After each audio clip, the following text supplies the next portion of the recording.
In this video, we show a screen pop and call logging in Zoho. Voiso integrates with the Zoho CRM through an extension available from the Zoho Marketplace. Contact your Voiso account manager to enable the Zoho CRM integration for your Voiso account. With the Zoho CRM integration, agents can use the Voiso Agent Panel to handle calls while viewing a screen pop in Zoho. The call information is logged in the Zoho Calls table. Before using the Zoho CRM integration, agents must log in to both Voiso and Zoho using the same email address account name.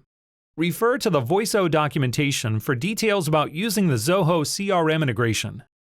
When a call is routed to you, a screen pop is displayed in Zoho. It contains information about the caller from your Zoho contact database. The call rings in the Voiso Agent Panel. Click Answer to connect to your contact. You can now talk with your contact and use the Voiso call controls. When you are finished the call, click End to hang up. The screen pop is updated in Zoho, where you can complete your after-call work. Click Done to dismiss the screen pop. You can view the call record in the Zoho Calls page. Thanks for watching.